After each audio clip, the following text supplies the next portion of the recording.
S'il faut faire un bilan partiel des opérations des traques des miliciens Mobondo dans les opérations Ngimba, et surtout axe Kwamuntu Bakata, il faut dire que les scènes que nous remarquons sur le terrain, ce sont des scènes d'horreur dignes d'un film d'Hollywood et qui fait peur au dos. Nous avons eu le temps non seulement de documenter tout ce que les insurgés Mobondo ont commencé à faire depuis l'année 2022 jusqu'à ce jour, et nous avons constaté que nous avons enregistré plus de 1000 personnes qui sont déjà mortes depuis les opérations Mobondo du côté civil, sans compter les agents de l'ordre, que ce soit les civils ou quelques militaires tombés sur le champ de bataille. Il faut dire que au-delà de ces chiffres macabres, les insurgés Mobondo s'illustrent dans des actions qui visent à bafouer les droits de l'homme et surtout des violences faites à la femme. Nous avons un cas qui fait froid au dos, c'est le cas de nos 2 jeunes dames qui ont été enlevées dans un village, dans le village de Komankiro, où nous les avons rencontrées au village. Nous l'avons rencontré au village Menko, où nous avons échangé avec eux, mais ce qu'elles nous ont raconté, en tout cas, ça laisse à désirer. C'était au début du mois de janvier où elles ont été attaquées dans une ferme et on les a enlevées. Non seulement on a tué la population, mais les femmes enlevées ont fait l'objet d'exploitation sexuelle par ces insurgés pendant plus de 2 mois. On les a exploitées sexuellement. Ils ont assisté à des tueries, des exactions sommaires. Et nous avons même dans une ferme qu'on appelle localement Aviation, où d'autres citoyens congolais ont été calcinés dans leur maison. Et parmi ces citoyens, ici à Kwamuntu, cité là où je me trouve maintenant, nous avons rencontré d'autres victimes qui sont encore à l'hôpital en train de prendre des soins, qui manifestent en train de prendre les soins, dont le corps est calciné totalement. Donc, ces gens-là ne sont pas ni de la province du Bandundu, parce que la majorité d'entre eux viennent d'autres provinces de l'extérieur. Donc, c'est une occasion pour moi de vous dire que ce qui se passe actuellement dans la zone opérationnelle Nkemba mérite l'attention non seulement de la justice nationale, mais aussi de la justice internationale, parce qu'il y a des crimes que les acteurs directs ou indirects qui sont derrière ces mouvements Mobondo doivent nécessairement répondre, et parce que les pardons n'annulent pas la justice de faire son travail.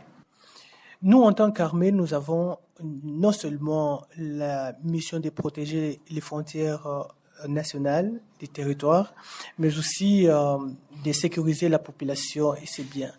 Et pour répondre efficacement à nos missions, nous avons l'approche globale. C'est l'approche globale qui est notre méthode de travail, c'est-à-dire non seulement nous utilisons la force, mais nous utilisons aussi la sensibilisation de la population.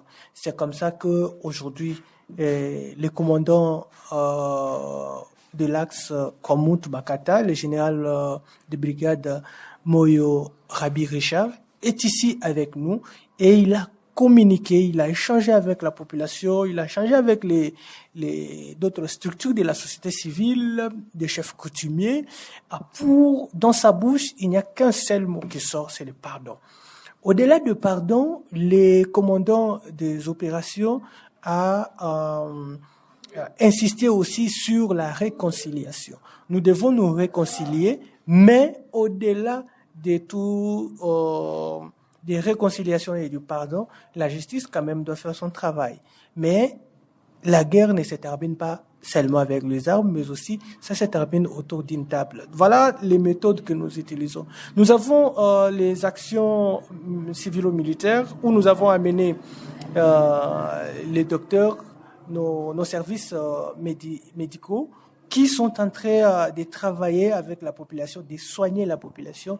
Nous avons les services de communication qui fait d'ailleurs un bon travail en récoltant les données sur terrain auprès des victimes et aussi en documentant chaque événement dans le temps et dans l'espace. Donc c'est une façon de réconcilier aussi la population civile qui est victime des actions de Mobondo.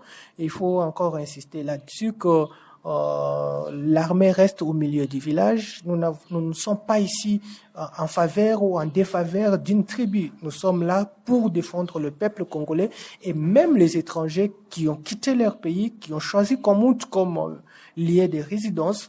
Nous sommes obligés de sécuriser tout le monde et de protéger leurs biens. C'est pas la première fois que nous sommes en opération.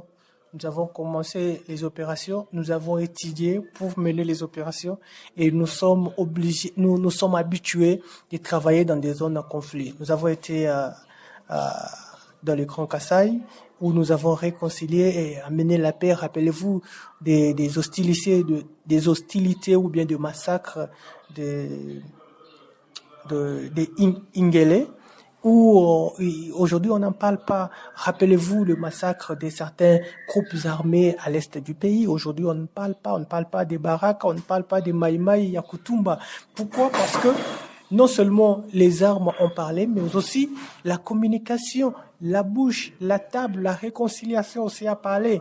Donc moi je comprends les sentiments de la population du Komount qui veut vraiment la réaction rapide, mais je vous rappelle que nous ne sommes pas dans un film de Rambo où dans une heure on peut mener des actions et ramener la paix. Ici nous sommes dans une réalité et où nous appelons tout le monde à la retenue, au calme, à la patience et aussi à écouter les deux parties. Nous avons eu le temps d'écouter toutes les parties en conflit et nous avons compris que contrairement à ce qui s'est parlé dans le temps, que ce sont des conflits entre les Teke et les Yaka, nous avons compris qu'il y a plusieurs tribus qui sont là-bas. Alors, on ne préfère plus parler de slogans Teke et Yaka, mais on parle de Mobondo. Mobondo, pourquoi Mobondo? Parce que c'est le groupe qui détient des armes et c'est ce qui nous intéresse. Nous ne nous intéressons pas aux tribus, nous sommes l'église au milieu du village. Nous nous attaquons à ceux qui détiennent des armes. Voilà. Je vous épargne des détails, je pense que vous n'étiez pas là. Et ce sont des miliciens. Et ils avaient des armes de guerre. Et je vous rappelle que à Kamouécha, si vous avez la cartographie du Grand Kasaï, les miliciens Mobondo avaient non seulement récupéré les armes d'un peloton de la police, mais égorgé le major de la police avec ses 40 policiers au même moment, récupérer le Kamaz, ce qui n'est pas encore le cas dans votre milieu. Donc, on ne compare pas les deux mouvements insurrectionnels, mais je vous dis que en fait, c'est mieux d'écouter de très loin de ce qu'on parle, mais il n'y a pas la différence. S'il y a un message très important que je peux donner à la population du Komount, c'est que la population doit comprendre que l'armée n'est pas là pour être manipulée par un groupe de gens. L'armée reste l'instrument qui intervient pour donner la paix. Et nous sommes là pour imposer la paix s'il faut. Alors, on ne peut pas nous pousser à faire anticiper les choses. Donc, chaque chose a son temps.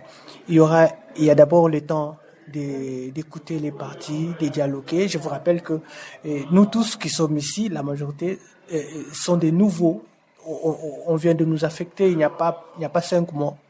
Alors, donnez-nous le temps de comprendre les choses, comment ça marche. Donnez-nous le temps de travailler et vous allez nous dire ou bien nous coter après. Nous ne sommes pas là pour subir des pressions d'une communauté ou bien d'un camp ou bien d'un autre. Nous sommes là pour travailler et nous avons notre méthode de travail.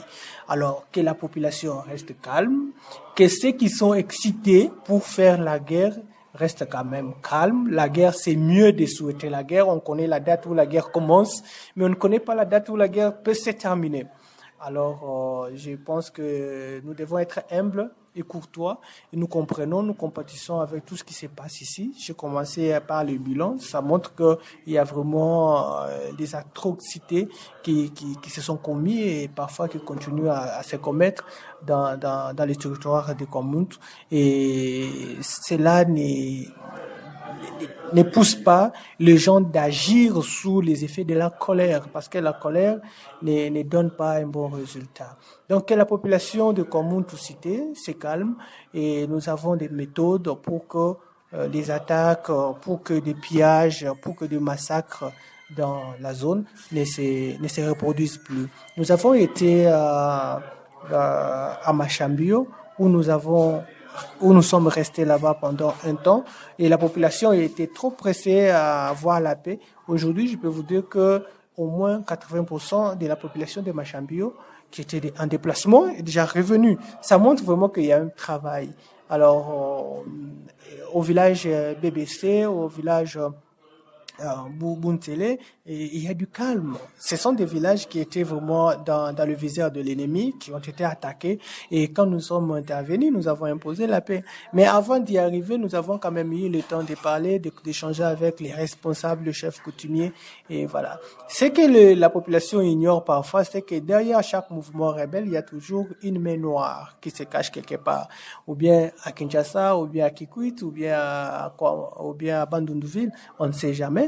Mais ce qui est vrai, on doit rester soudés, travailler ensemble, que la population qui détient l'information peut nous venir nous donner des informations sur tel ou tel individu qui collabore ou bien qui est en complicité avec l'ennemi de la paix.